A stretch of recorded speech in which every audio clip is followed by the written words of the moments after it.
Hello दोस्तों, आज की कहानी बहुत रोमांटिक होने वाली है, तो वीडियो के लास्ट तक बने रहिए और कहानी का मजा लें। छोटे भाई ने मुझसे कहा, दीदी मैं तुम्हारा भाई हूँ, तुम ये सब मेरे साथ क्या कर रही थी? मैंने बोला, भाई मैंने तुम्हें इस हालत में देखा तो मेरा मन तुम्हारा टाइट औजार देखकर मचल गया। प्लीज मुझे एक बार। भाई ने मेरी यह बात सुनते ही मेरी बात मान गया। दोस्तों, मेरा नाम शालू है। मेरी उम्र 17 साल है। हमारे माता पिता ने पढ़ाई के लिए मुझे मेरे भाई के साथ शहर भेज दिया। मैं अपने छोटे भाई रवि के साथ शहर में किराए का कमरा लेकर रहती हूँ। रवि मुझसे 1 साल छोटा है। मतलब वह 15 साल का है। मैं उस समय 10वीं में थी। हम दोनों एक दूसरे का बहुत ख्याल रखते थे। रवि मेरे लिए सिर्फ भाई नहीं, बल्कि मेरा सबसे अच्छा दोस्त भी था। लेकिन धीरे धीरे मैंने उसमें एक बदलाव महसूस किया। शुरुआत में मुझे लगा कि यह सिर्फ मेरा भ्रम है, लेकिन धीरे धीरे उसकी हरकतें बदलने लगीं। वह मुझसे नजरें चुराने लगा, बात करते वक्त असहज महसूस करने लगा और कभी-कभी ऐसा लगता कि वह खुद भी किसी उलझन में था। एक दिन जब मैंने उससे इस बारे में पूछा, तो वह पहले तो चुप रहा, लेकिन फिर धीरे धीरे उसने अपनी उलझन मुझे बताई। दीदी मुझे समझ नहीं आ रहा कि मुझे क्या हो रहा है। मैं अजीब सा महसूस करता हूँ और मुझे डर लग रहा है। क्या यह गलत है? उसकी बातें सुनकर मुझे समझ में आ गया कि उसे सिर्फ समझाने की जरूरत है। मैंने उसे प्यार से पास बैठाया और कहा, रवि, जो तुम महसूस कर रहे हो, वह सिर्फ एक एक पल का एहसास है। जब दो लोग लंबे समय तक साथ रहते हैं, तो कभी-कभी हमारा दिमाग हमें उलझा देता है। लेकिन हमें अपने रिश्तों की गहराई को समझना होगा।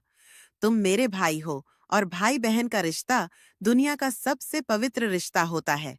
इसमें कोई उलझन या संकोच की जगह नहीं होनी चाहिए। वह चुपचाप मेरी बातें सुन रहा था। फिर मैंने कहा, यह सिर्फ एक भावना है जो समय के साथ खुद ही खत्म हो जाएगी। तुम अपने अंदर की उलझनों को मत बढ़ाओ, बल्कि अपने लक्ष्य पर ध्यान दो। हम यहाँ पढ़ाई के लिए आए हैं और हमें अपने भविष्य को बनाना है। एक दिन जब मैंने उससे पूछा, तो वह चुप रहा। उसकी आंखों में एक अजीब सी बेचैनी थी।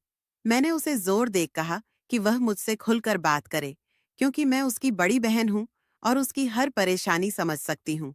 वह थोड़ी देर तक खामोश रहा, फिर धीरे से बोला, दीदी, मुझे समझ नहीं आ रहा कि मुझे क्या हो रहा है। मैं अजीब सा महसूस करता हूँ और मुझे डर लग रहा है।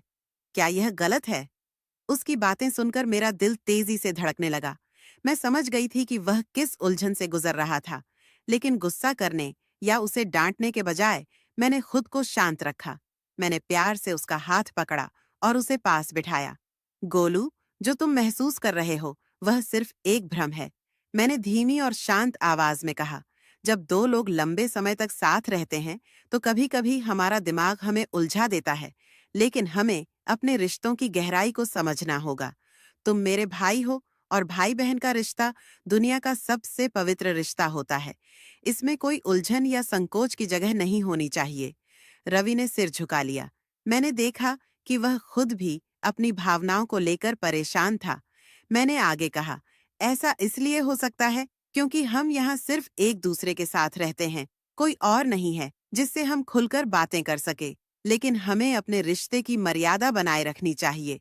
यह सिर्फ एक भावना है जो समय के साथ खुद ही खत्म हो जाएगी। तुम अपने अंदर की उलझनों को मत बढ़ाओ, बल्कि अपने लक्ष्य पर ध्यान दो। हम यहाँ पढ़ाई के लिए आए हैं और हमें अपने भविष्य को संवारना है। रवि ने मेरी तरफ देखा। उसकी आंखों में पछतावा था। उसने धीरे से कहा, दीदी मुझे अब समझ आ गया। शायद मैं ही खुद को बेवजह परेशान कर रहा था। मैं अब से इन सब चीजों के बारे में नहीं सोचूंगा। उस दिन के बाद से रवि फिर से पहले जैसा हो गया। वही हंसता खेलता और वही मेरी चिंता करने वाला प्यारा भाई। मैं खुश थी कि मैंने उसे सही समय पर समझा लिया, बिना उसे शर्मिंदा किए या डांटे। तो दोस्तों, ये थी मेरी आज की कहानी। अगर आपको कहानी अच्छी लगी हो, तो प्लीज वीडियो को लाइक करके चैनल को सब्सक्राइब जरूर करें, ताकि हमारी आने वाली वीडियो आपसे मिस न होए। मिलते हैं कल एक और वीडियो के साथ। धन्यवाद।